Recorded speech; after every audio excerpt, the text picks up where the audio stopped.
दोबारा रिकॉल कर रहा हूँ, चैप्टर नंबर 15 है हमारे पास, सॉरी 21 है एडिशन 15 का, पेज नंबर 176। उस पे आपके पास इंट्रोडक्टरी पैराग्राफ बहुत इंपॉर्टेंट है, जिसके अंदर आपके पास एक तो पहले ये बताया हुआ है कि माइक्रोबैक्टीरिया आपके पास एरोबिक हैं और एसिड फास्ट बैक्टीरिया हैं, मीन रॉड्स ही होते हैं ये, हैं ये रॉड्स, बट ये ग्राम पॉजिटिव भी नहीं है, ग्राम नेगेटिव भी नहीं है, क्योंकि ये ग्राम स्टेन डाइज के अंदर आपके पास रह ही नहीं सकती। बेसिकली ये सिर्फ वही बैक्टीरिया हैं जो कि एसिड फास्ट हैं। एक एक्सेप्शन है इसके साथ, नोकार्डिया एस्टिवाइडिस, जो मैंने आपको सेकंड सॉरी फोर्थ लेक्चर में बताया था कि ये नोकार्डिया एस्टिवाइड्स भी आपके पास वीकली एसिड बेस्ड होते हैं, एसिड फास्ट होता है। अच्छा, एसिड फास्ट होने की लॉजिक या रीजन क्या है आपके पास? बेसिकली आपके पास एक ये ऑर्गेनिज्म की एबिलिटी है जिससे वो रिटेन करता है कार्बोल फुशिन स्टेन, ठीक है, carbol fuchsin stain despite subsequent treatment with the ethanol hydrochloric acid mixture. मतलब सबसे पहले आप उसमें एक स्टेन डालेंगे, स्टेन के बाद उसको आप ये वॉशिंग एजेंट के साथ आप ट्रीट भी करेंगे, फिर भी वो स्टेन रिमूव नहीं होगा, क्योंकि वो स्टेन जाके उसके जो लिपिड कंटेंट है, माइकोलिक एसिड जो उनके अंदर मौजूद होते हैं, उसके साथ रिएक्ट कर जाता है। जब एक दफा रिएक्शन हो जाए तो आपके पास वो इरिवर्सिबल होता है, इस वजह से आप इसको फिर डिटेक्ट कर पाते हैं। This is the basis of acid fast staining, या इसको हम जील नेल्सन स्टेनिंग भी कहते हैं, जेड एन स्टेनिंग भी कहते हैं। ठीक हो गया? अच्छा जी, तो नेक्स्ट हमारे पास देखें, अगले पेज पे आप देख सकते हैं, ये 21.1 में सारे बैक्टीरिया के नाम लिखे हुए हैं। बेसिकली आपके ऊपर वाले तीन इंपॉर्टेंट है, नीचे ए टिपिकल के अंदर सिर्फ आपको नेम्स पता होने चाहिए। ये प्रेफर्ड आपके पास टेम्परेचर पता हो थोड़ा बहुत, और हैबिटेट आपको पता है टिपिकल का सबका सॉइल एंड वाटर है, इसको ए टिपिकल कहते ही इसलिए हैं। उसके बाद आपके पास इसमें जो सबसे इंपॉर्टेंट है वो आपके पास एम एवियम इंटरसेलुलर कॉम्प्लेक्स, तीसरे वाले, इसके बारे में हम आगे पढ़ेंगे। इसी पेज के नीचे आपके पास एक और टेबल है 21.2, जिसके अंदर आपके पास तीन स्पीशीज जो मेजर इंपॉर्टेंट वाली हैं वो लिखी हुई हैं। ये एमसीक्यूज के लिए बहुत इंपॉर्टेंट है। इसमें main site of infection skin test है या नहीं है, स्किन टेस्ट आपको मैं समझाऊंगा, वो सिर्फ टीबी के लिए होता है। मल्टी जो मल्टीपल ड्रग्स इस्तेमाल होते हैं नहीं होते, वो ये तीन आपके पास सब में इस्तेमाल होते हैं। वैक्सीन सिर्फ टीबी की अवेलेबल है, बाकी दोनों की अवेलेबल नहीं है। उसके बाद आके आपके पास रिस्क फैक्टर्स लिखे हुए हैं of H I V, sorry, mycobacterium tuberculosis, TB के 21.3 टेबल के अंदर। ये आपने ऐसे याद करने हैं, पेपर में इसी तरह पूछे जाते हैं ये, ठीक है, ये पूरा टेबल आपको लिखना होता है उसमें। नेक्स्ट पेज पे देखें, पैथोजेनेसिस है 179 पेज के ऊपर, ये है माइक्रोबैक्टीरियम ट्यूबरकुलोसिस की। रिपीटेड सवाल है, आप इसमें से कहते हैं इसको बिल्कुल इसी तरह लिख सकते हैं जिस तरह लिखा हुआ है।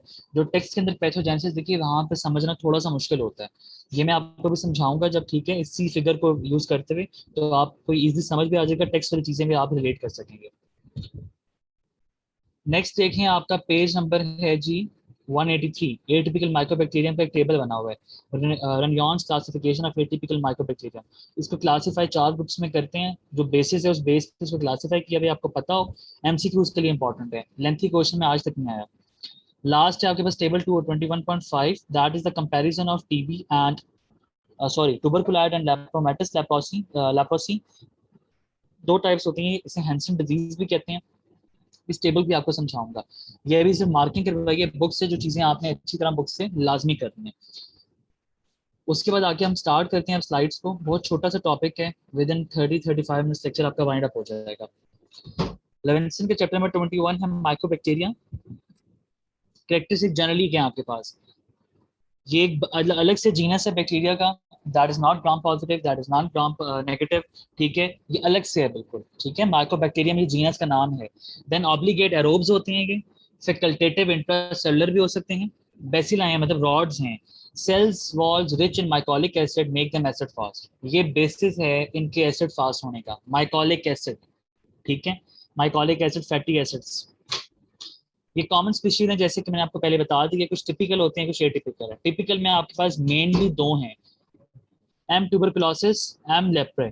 जो एम बोविस है बेसिकली वो ट्यूबरकुलोसिस से रिलेटेड ही है, टीबी जब आपका जो जीआईटी के अंदर होगा या इन्फेक्टेड मिल्क की वजह से होगा तो एम बोविस कहेंगे, ठीक है। ए टिपिकल में ये मुख्तलिफ आपके पास नाम है, एम एवियम इंटरसेल्युलर कॉम्प्लेक्स, ये इंपॉर्टेंट है, एम कंसासी, एम सेक्रोफुल्कियम, और एक आपकी बुक में और लिखा हुआ है M42, एम कॉलोनी, ठीक है। ये तीन चार नाम लिखे हुए हैं, बस उनका टेबल में जितना जिक्र है उतना काफी है, टेबल याद करने डिटेल पढ़ने की जरूरत नहीं है। क्योंकि इस साल जो एक एमसीक्यू था वो यही आया हुआ था कि आपको मैं बता रहा हूँ, वो ये था कि आपके पास जो स्विमिंग पूल या फिश टैंक आपके पास जो ग्रेनुलोमास होते हैं वो किसकी वजह से होते हैं, ठीक है, तो माइकोबैक्टीरियम मैरिनम की वजह से होते हैं। बुक में लिखा हुआ है ये, आगे जो टेबल नंबर 21.4 है उसके अंदर मेंशन है, ठीक है। टीबी से स्टार्ट करते हैं। Humans and the only natural reservoir, किसी और स्पीशी के अंदर डिजीज नहीं हो सकती, ठीक हो गया। रेस्पिरेटरी ड्रॉपलेट से ये फैल रहा होता है। जो पॉपुलेशन रिस्क पर है, एक तो टेबल में मेंशन है आपके पास, जो लोग इम्यूनो कम्प्रोमाइज होंगे, एचआईवी के पेशेंट, एड्स के पेशेंट, या जो लोग बुजुर्ग होंगे, एल्डर या बच्चे जो होते हैं वो, और उसके अलावा आपके पास वो लोग जो कि आईवी ड्रग यूजर्स होते हैं, डायबिटिक होते हैं, स्मोकिंग करते हैं, टीएन अल्फा ब्लॉकर्स इस्तेमाल करते हैं, इम्यूनो कम्प्रोमाइज ड्रग्स इस्तेमाल करते हैं, जेल्स में रहते हैं, प्रिजन्स में होते हैं, होमलेस होते हैं, घरों से बाहर होते हैं, बहुत सारे एग्जांपल्स हैं, वो सारी आपको पता होनी चाहिए क्योंकि पूछी जाती है। देखिए जो डिजीज बहुत कॉमन होना आपकी कंट्री के अंदर, उसके ऊपर सवाल लाजमी आता है, उसकी इवन पैथोजेनेसिस एपिडेमियोलॉजी भी पूछी जाती है, कहाँ कहाँ हो सकती है। अब ये टीबी बहुत आम मर्ज है, ठीक है, तो इसके बारे में आपको पता होना चाहिए। फिगर इसलिए आप देखें साथ में एक्सरे आपके पास रेडियोग्राफ शो किया हुआ है। बायलेटरी पर में आपके पास ट्यूबरक्लोसिस रिवील्स हैं, कैविटी फॉर्मेशन है, ये देख लें। ये black black whitish whitish area आपको नजर आ रहा होगा, ये देखें, ये सारा वाइट वाइट हो गया है, लंग्स के बीच में कैविटी बन गई है।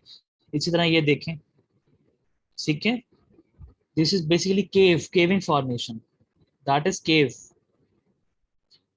अच्छा, जिसका पैथोजेनेसिस वन बाय वन हम सारा देख रहे हैं, वो बुक वाली फिगर ही है, उसको थोड़ा सा हमने हर स्लाइड पे अलग अलग किया हुआ। स्टार्ट कैसे होता है, आप इनहेल करते हैं माइकोबैक्टीरियम ट्यूबरक्लोसिस को, फर्स्ट टाइम इनहेल किया, ठीक है, तो उसकी फेगोसाइटोसिस हो जाती है बेसिलस। फेगोसाइटोसिस वही आपको पता है कि वो किसी फेगोसाइट न्यूट्रोफिल्स के अंदर या मैक्रोफेजेस के अंदर चला जाएगा।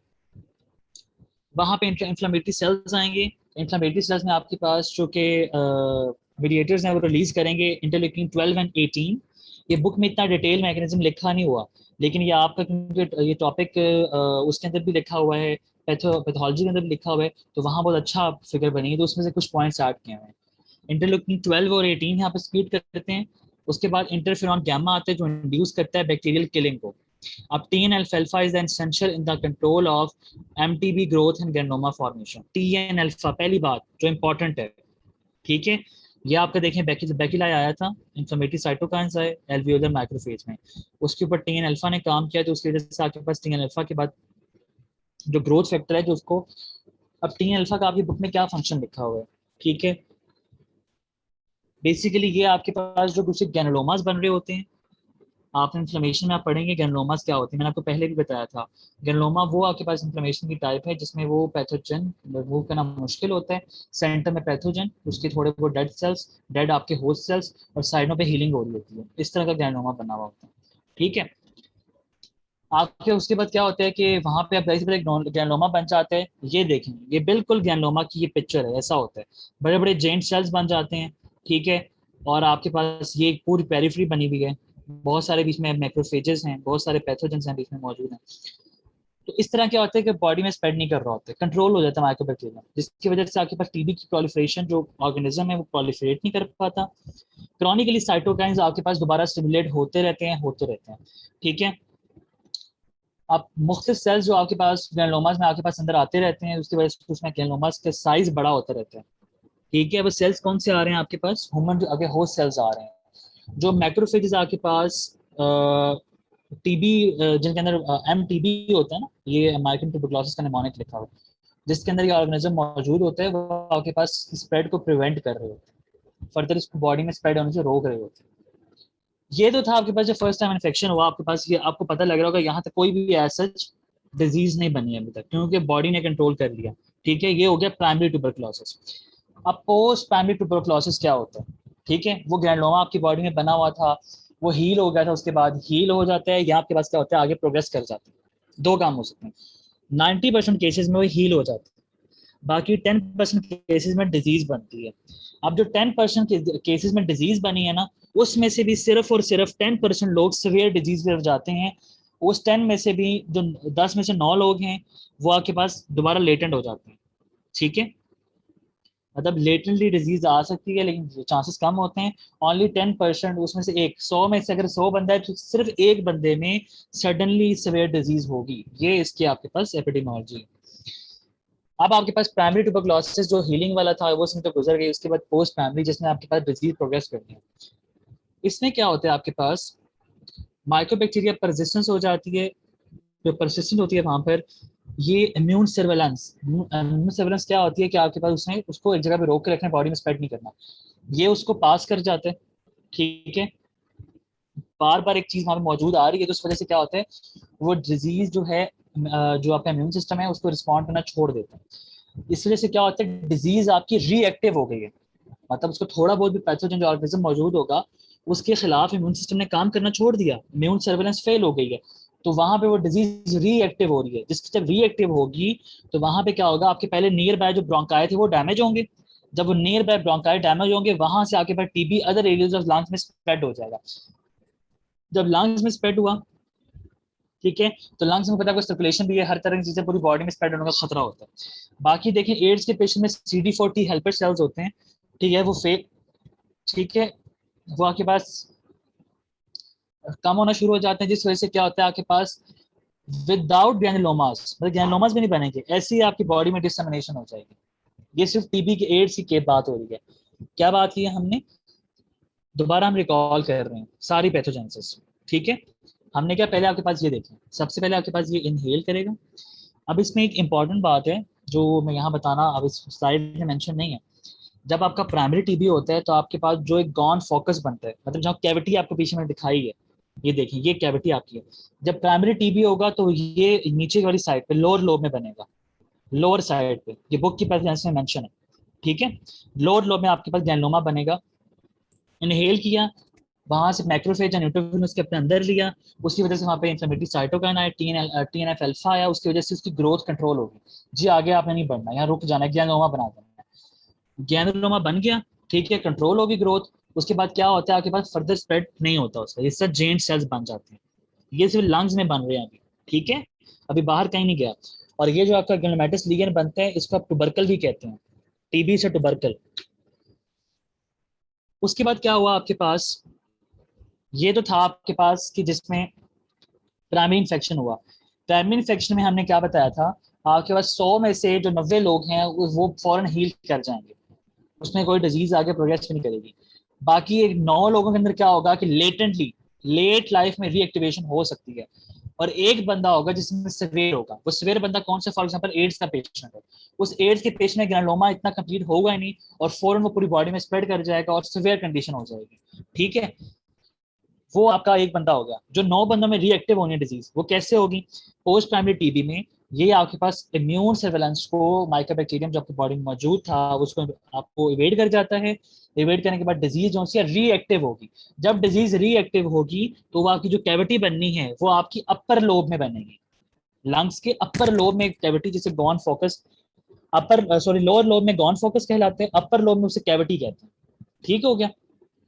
प्राइमरी टीबी में गॉन फोकस बनेगा लोअर लोब में। और जब आपका पोस्ट प्राइमरी या सेकेंडरी आपके लेटेंट टीबी होगा उस केस में आपको जो फोकाई बन रहा है उसको कैविटी लीजन कहेंगे और वो अपर लोब में बनेगा। उस केस में वो नियर बाय ब्रोंकाई को इन्वेड करेगा और फर्दर ऑन आपके लंग्स में, पूरे लंग्स में फैल जाएगा। लंग्स में आपको पता है कि वहां से बॉडी में फैलना बहुत आसान काम होता है, सर्कुलेशन है, आपके लिम्फेटिक्स मौजूद हैं हर जगह पे, बॉडी में स्प्रेड आउट कर जाएगा। और एड्स का आपको बता दें कि उसमें विदाउट कोई चीज आपके पास वो बॉडी में फैल जाती है। टीबी आपका सिर्फ लंग्स का नहीं होता, ठीक है। हमारे माइंड में ये होता है कि ये टीबी सिर्फ आपके पास लंग्स तक महदूद है, नो। आपके पास हर CNS का टीबी अलग है, वर्टिबल बॉडी का टीबी भी है, लिम्फ नोड्स का टीबी भी है, रीनल टीबी भी है, GIT टीबी भी है, एड्रिनल टीबी भी है। तो जिस ऑर्गन को अफेक्ट करेगा उसको हम टीबी के नाम से फिर डोनेट कर देंगे। आपकी क्लिनिकल फाइंडिंग में बहुत खूबसूरती से उसने इसको मेंशन किया है, सारी डिजीजेस को उसमें क्या क्या फाइंडिंग्स आए बहुत खूबसूरती से, किसी बुक में इतना अच्छा टीबी के बारे में नहीं लिखा है। अब देखें आपके पास ये एक हमने पिक्चर पर बना दिया जी, अब आपको समराइज कर दिया सारी चीजों को। प्राइमरी टीबी 5-10% केसेस के अंदर हो रहा होता है, मतलब वो शुरू वाले लोगों के अंदर with 2 years of infection, with in 2 सालों के अंदर। और इम्यूनो कम्प्रोमाइज लोगों के अंदर लेट लाइफ में सेकेंडरी टीबी होगा, या इम्यूनो कम्प्रोमाइज टीबी लोगों के अंदर एक्स्ट्रा पल्मोनरी टीबी भी होगा, जिसको मिलियरी टीबी भी कहते हैं। मिलियरी टीबी इसलिए कहते हैं क्योंकि जो मिलेट सीड्स होते हैं, ठीक है, मिलेट सीड्स ये उनको रिजेंबल कर रहे होते हैं, छोटे छोटे जर्रे होते हैं इनके, इन ऑर्गेनिज्म का हम कोई वो एग्जामिन कर रहे होते हैं। लोकेशन देख लें, इसमें आपके पास मिड एंड लोअर लोब में, जिसे मैंने कहा था गॉन फोकस या गॉन कॉम्प्लेक्स। ठीक है, गॉन फोकस होगा अगर वो इन्वॉल्व करते हैं सब प्यूरल नेक्रोसिस हुआ। अगर वो हाइलर लिम्फ नोड, हाइलर वो जगह होती है जो हाइलर्स होता है लंग्स, उस जगह पे लिम्फ नोड्स को इन्वॉल्व करते हैं तो गॉन कॉम्प्लेक्स। इसमें कैविटी लीजन्स होती हैं अपर लोब में और मिलरी स्प्रेड होता है लंग्स में। इसमें बेसिलाइ स्प्रेड करते हैं through blood, lymph nodes, pleura, gut tract, CNS, kidneys, और मोस्ट कॉमनली आपके जितनी साइट्स हैं एक्स्ट्रा होती हैं। प्राइमरी और सेकेंडरी में आपका वो लंग्स के अंदर विजिट कर रहे होते हैं, और आपके पास क्या होता है, एक्स्ट्रा पल्मोनरी मैनिफेस्टेशन आ सकती हैं। मैनिफेस्टेशन देखें, प्राइमरी के अंदर नॉन स्पेसिफिक होती हैं, जनरल फाइंडिंग होती हैं, जिस तरह मेलेज है, वेट लॉस है, कफ है, नाइट स्वेट्स हैं, हेमोपेटेसिस है जिसमें आता है बनी के blood in sputum. Active TB अगर हो जाए उस केस में निमोनाइटिस हो सकता है और हाइलर लिम्फेडेनोपैथी हो जाती है, जहां जहां वो उसके ऑर्गेनिज्म मौजूद होगा। इस केस में रेकरेंस होते हैं क्लिनिकल मैनिफेस्टेशन के बाद में वापस आ जाती हैं और आके ब्लड इन स्पूटम आ जाता है सेकेंडरी टीबी में, और फाइंडिंग्स हैं, लेकिन सब नॉन स्पेसिफिक साइंस हैं। एक जनरलाइज फाइंडिंग क्या है, सारे वेस्टा इनलार्ज कर जाते हैं जिसको ये एग्जिस्ट कर रहे होते हैं, स्किन पे लीजन्स आ जाते हैं और मल्टीपल ऑर्गन डिसफंक्शन होना शुरू हो जाता है।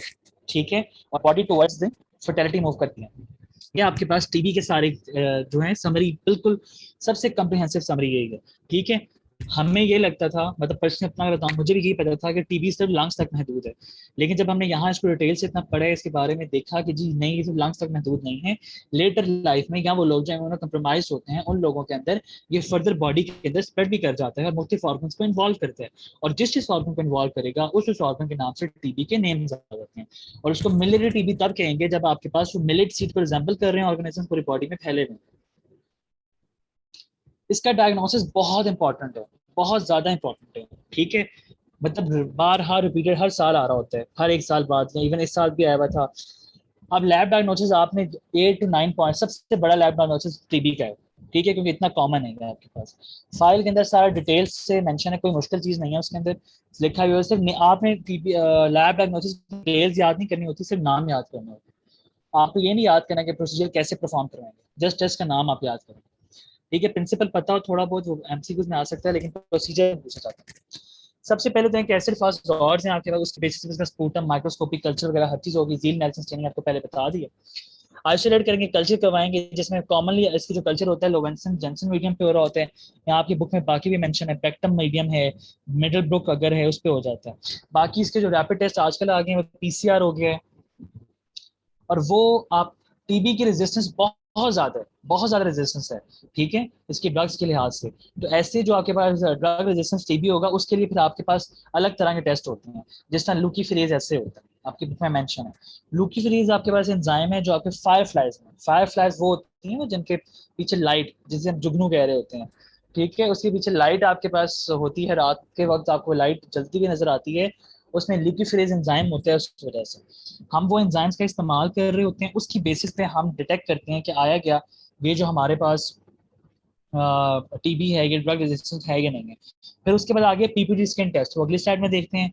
ठीक है, और एंड पे कोई भी पेशेंट है जो आपके पास आया है, उसमें अगर आपके पास डायग्नोसिस बन रहा है तो एंड पे उसको कंफर्मेशन के लिए आप चेस्ट टेस्ट से करवाते हैं और स्पूटनिक का सैंपल लाजमी लेते हैं। ठीक है, ये सारे टेस्ट करवाना जरूरी होता है, क्योंकि बाज़ औक़ात ये होता है कि आपके पास डिजीज होती नहीं है लेकिन बॉडी के अंदर आपके पास कुछ पैथोजेंस एग्जिस्ट कर रहे होते हैं। स्किन टेस्ट मैंने आपको जब बताया था, मैंने कहा था आपको टीबी में डिटेल से बताएंगे कि इसकी बेस लॉजिक क्या है, प्रिंसिपल क्या है इसका। बर्कलिन इस्तेमाल कर रहे हैं क्योंकि टीबी का टेस्ट है। जो भी आपके पास स्किन टेस्ट होगा उसका अपना एक एजेंट होगा जो इस्तेमाल होगा। पीपीडी मतलब प्यूरिफाइड प्रोटीन डेरिवेटिव, इसको बिल्कुल प्यूरिफाई किया होता है, ये डिजीज कॉज नहीं कर सकता।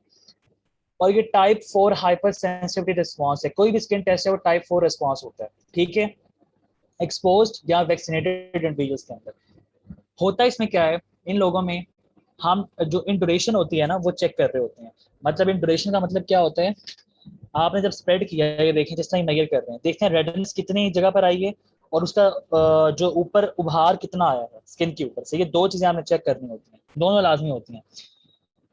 अगर आपके पास ये पॉजिटिव होगा टेस्ट तब जब आपके पास more than 15 mm in duration हो, हम इस टेस्ट को फिर पॉजिटिव कंसीडर करेंगे।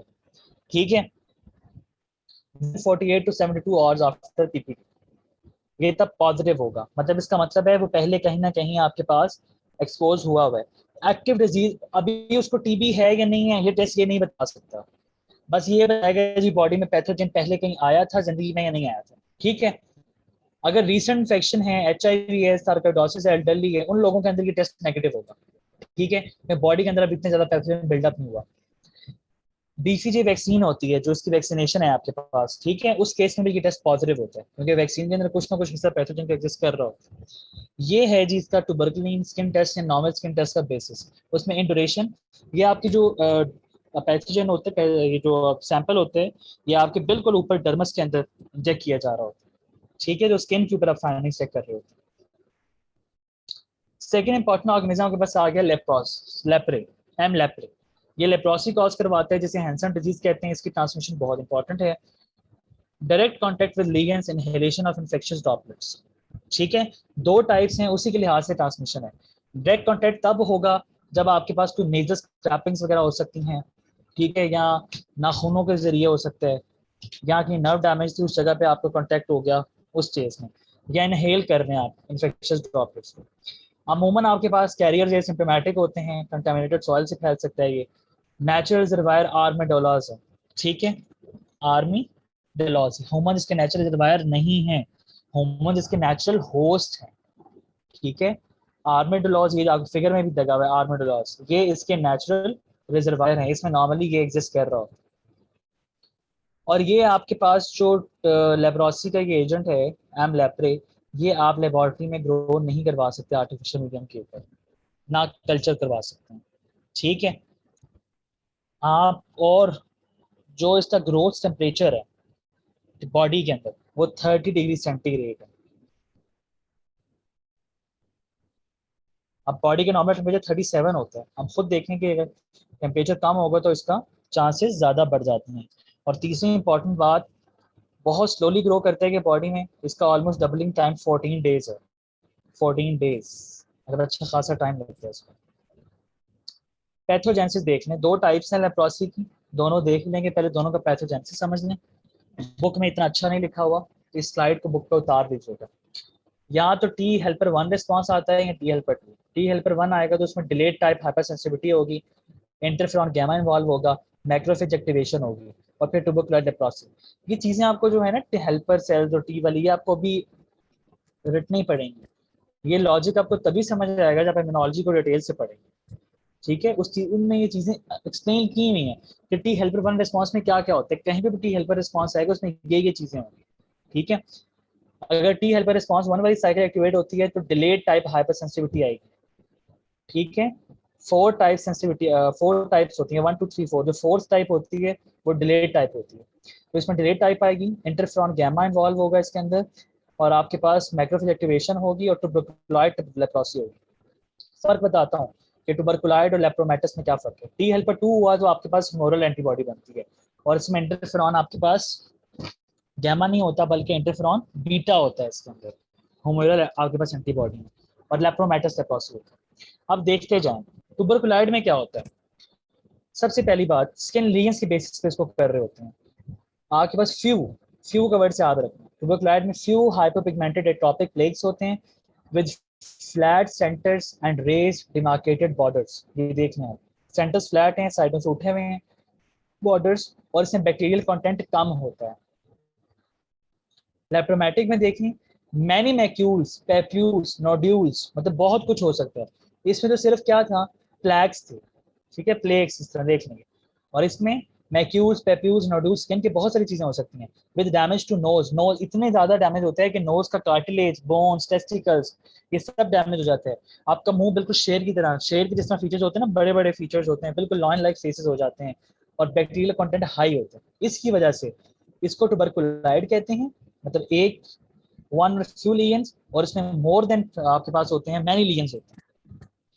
हिस्टोपैथोलॉजी देखें इसकी, granulomatous with Langerhans cells surrounded by lymphocytes। Langerhans cells वही जेंट सेल्स को कह रहे होते हैं, ग्रैनुलोमास बनते हैं। इसमें क्या होता है, फोमी मैक्रोफेजेस होते हैं। कोई लैंगरहैंस सेल्स, जेंट सेल्स बनते ही नहीं है इसमें, सीधे सीधे फोमी मैक्रोफेजेस, बड़े बड़े मैक्रोफेजेस होंगे, फॉर्म होंगे बिल्कुल फोमी टाइप। नर्व इन्वॉल्वमेंट देखें, इसमें आपके जो ट्यूबरकुलाइड होते हैं, अर्ली पेरिफेरल नर्व डैमेज हो जाते हैं, sensory loss complete, visual nerve damage हो जाती है आपकी, ऑटो एम्पुटेशन ऑफ डिजिट्स, ये जो आपके डिजिट्स होते हैं खत्म होना शुरू हो जाते हैं, ठीक है। इसमें आपके पास लेट डिफ्यूज नर्व डैमेज होता है, पैची सेंसरी लॉस होता है, नो नर्व इन्वॉल्वमेंट। इसका एक ये होता है कि इसमें आपके पास स्किन पे ज़्यादा डैमेज हो रहा है, कार्टिलेज वगैरह ज़्यादा डैमेज होते हैं, लेकिन नर्व डैमेज कम होता है, ठीक है। और अगर सेंसरी लॉस होगा पैची होगा, ये नहीं होगा कि पूरे बाजू अगर इन्वॉल्व है तो पूरे बाजू पे आपके पास लॉस होता है, पूरे बाजू पे हर जगह पे लॉस होता है सेंसरी लॉस, उस केस में ट्यूबरकुलाइड होगी। अगर जगह जगह पे कुछ जगह पे सेंसेशन आती है कुछ जगह पे नहीं आती, that is patchy sensory loss. Infectivity tuberculoid की बहुत लो है क्योंकि उसमें बैक्टीरियल कंटेंट भी कम है, लेकिन इसमें लेप्रोमेंट स्किन टेस्ट, जिस तरह वहाँ पीछे ट्यूबरकुलर स्किन टेस्ट था टीबी के अंदर, यहाँ पे लेप्रोमेंट स्किन टेस्ट यहाँ पॉजिटिव होता है और लेप्रोमेटस में नेगेटिव होता है, और इसकी इन्फेक्टिविटी भी हाई है। ये बिल्कुल आपके बुक वाला टेबल है, उसी को यहाँ पे लिखा हुआ। लास्ट आपके पास आ जाते हैं एटिपिकल माइक्रोबैक्टीरिया। इसको एटिपिकल इसलिए कहते हैं क्योंकि ये आपके पास जो टिपिकल माइक्रोबैक्टीरिया उससे डिफरेंशिएटेड होते हैं, और इनका एक तो हैबिटेट आपके पास सॉइल वगैरह के अंदर होता है, सॉइल वाटर के अंदर, ठीक है। और ये आपके पास वाइडली स्प्रेडेड हैं एनवायरनमेंट के अंदर। इसमें आपके पास 4 ग्रुप्स हैं और हर ग्रुप में अलग अलग तरह के ऑर्गेनिजम्स हैं। आपने हर ग्रुप के ऑर्गेनिज्म सिर्फ नाम और उसकी डिजीज का नाम याद रखना है, डिजीज या डिटेल्स याद करने की जरूरत नहीं है। डिटेल्स सिर्फ और सिर्फ आपने माइक्रोबैक्टीरियम एवियम इंट्रासेलुलर कॉम्प्लेक्स की याद रखनी है। इसमें देखिए क्या होता है, एक तो एड्स के लिहाज से इंपॉर्टेंट है, कॉमन अपॉर्चुनिस्टिक पैथोजन है एड्स कुछ, मैनिफेस्टेशन इसकी एसिम्प्टोमेटिक रहती हैं, पल्मोनरी डिजीज होती हैं, बिल्कुल टीबी जैसे डिजीज होती है, इसीलिए इसको याद करना जरूरी है। जिस तरह टीबी के अंदर मैनिफेस्टेशन आती हैं लंग्स की, बिल्कुल इसमें भी वैसी आ रही होती हैं। ये नीचे कुछ लिखा हुआ है कि इसमें CD4 काउंट अगर लेस देन 100 पर mm³ होगा, उस केस में fever, night sweats, weight loss और फोकल लिम्फाडेनाइटिस हो सकता है। ट्रांसमिशन आपको बता दिया, इंजेक्शन ऑफ कंटामिनेटेड फूड और वाटर, मतलब एनवायरनमेंट में ज्यादा है, इनहेलेशन के जरिए भी हो सकता है। So this is all about today's lecture. Hardly आपके 25 मिनट्स लगे हैं, इससे ज्यादा मतलब आपके इस चैप्टर में और कुछ चीज है नहीं। ये चैप्टर लग बहुत लेंथी रहा है, इसमें आपने ट्रीटमेंट प्रिवेंशन सारी काट देनी है, रेजिस्टेंस वगैरह ये सब कुछ आपने काट देना है। और एक टॉपिक होगा आपके पास टीबी के अंदर इम्यूनिटी एंड हाइपर सेंसिटिविटी के नाम से, उसके अंदर आपने उसको पढ़ना जरूर है, लेकिन वो इंपॉर्टेंट नहीं है, उसमें स्किन टेस्ट वाली बातें इंपॉर्टेंट है, वो आपने देख लेनी है। ठीक हो गया। एक दफ़ा मैं आपको बुक से पैथोजेनेसिस वाला पॉइंट क्लियर कर दूं दोबारा, तो मुझे लग रहा है कि वो आपको थोड़ा अभी भी डाउट होगा उसके अंदर। अच्छा, एटिपिकल माइक्रोबैक्टीरिया देख लें कि रेयन क्लासिफिकेशन के बेसिस क्या है। 1 2 3 4 क्लास है, पहले तीनों स्लो हैं, ये रैपिड ग्रो कर रहे हैं। पिगमेंट फॉर्मेशन की बेस पे हम इसको 4 क्लासेस में, नाम यहाँ नाम हेडिंग्स में लिखे हुए हैं। पहले वाले फोटोक्रोमोजेंस जो लाइट में ग्रो करते हैं, इनके नाम आ गए। इन दोनों की डिजीजेज आपने टेक्स्ट से निकाल के इसके ऊपर लिखने हैं। तो जो दोनों में ग्रो कर सकते हैं उसको हम क्या कह रहे होते हैं, स्कॉटोक्रोमस, स्कॉटोक्रोमोजेंस। इसमें एक ही आता है एम स्क्रोफुलेशियम, ये स्क्रोफुला बनता है। स्क्रोफुला क्या होता है बेसिकली, स्क्रोफुला आपका टीबी में भी लिखा हुआ है। स्क्रोफुला आपके पास यूनिलेटरली, अगर आपके पास जो सर्वाइकल लिम्फ नोड्स हैं वो स्वेल कर जाएं एक साइड पर विदाउट पेन, उसे स्क्रोफुला कहते हैं। फिर तीसरा हम अभी पढ़ के हटे हैं, एवियम कॉम्प्लेक्स को स्लो कर रहा है, कोई पिगमेंट नहीं है। लास्ट वाला भी कोई पिगमेंट नहीं करता, M40 42 हम कोलिने कॉम्प्लेक्स। टेक्स्ट में बहुत सारे और एटिपिकल लिखे हैं, वो करने की जरूरत नहीं है, बस ये टेक्स्ट ये टेबल वाले काफी हैं। बाकी देखें आपके पास ये वाला पैथोजेनेसिस, जैसे मैंने बताया था, पहली दफा आपके पास इन्फेक्शन होगा नॉन इम्यून होस्ट में जिसमें इम्यूनिटी नहीं है, दूसरी बच्चे होते हैं। टीबी हो जाएगा प्राइमरी टीबी, जिसमें गॉन फोकस बनता है लोअर लोब्स के अंदर। पहला स्टेप क्या होगा, वो फाइब्रोसिस से हील हो जाएगा, delayed hypersensitivity test positive होगा, ठीक है। ये आपके पास 90% केसेस में होता है। 10 पर आगे 1% केसेस में क्या होता है, प्रोग्रेसिव लंग डिजीज हो जाती है, जिसमें HIV मॉलन्यूट्रिशन वगैरह हो, उसमें डेथ हो जाती है। या वही 1% केसेस में सिवियर मैक्टीमिया हो सकता है, बॉडी में स्प्रेड कर जाएगा और मिलियरी ट्यूबरकुलोसिस डेथ हो सकती है। लेटर लाइफ में क्या होता है, आपके पास लिम्फेटिक या हेमेटोजेनियस डिसमिनेशन होती है, लिम्फ नोड के जरिए या ब्लड के जरिए। जो डोरमेंट ट्यूबरकुलाई आपके पास प्रेजेंट होते हैं मुख्तलिफ ऑर्गन्स में, जो डिसमिनेट हुए हुए होते हैं लेकिन आपके पास वो रीएक्टिव नहीं हो सकते, वो एक्टिव हो जाते हैं एडल्ट लाइफ में, जिसकी वजह से लंग्स में जो फोकस बनता है वो कैविटी लीगन बनती है अबव अपर लोब में। और एक्स्ट्रा पल्मोनरी आपके पास ट्यूबरकुलोसिस के सिम्टम्स कहाँ कहाँ आते हैं, सीनस में आएगा तो जिस तरह ट्यूबरक्लोमा या मेनिंजाइटिस कहेंगे, वर्टिबल बॉडी में आएंगे तो पॉट डिजीज कहेंगे, लिम्फाडेनाइटिस को क्या कहते हैं, सोकोफुला कह रहे होते हैं, renal TB, GI TB, adrenals वगैरह, ठीक है। तो this is the pathogenesis of TB. I guess सब क्लियर हो गया होगा। अगर किसी का कोई क्वेश्चन है तो आप लोग पूछ सकते हैं। This is all about today's lecture.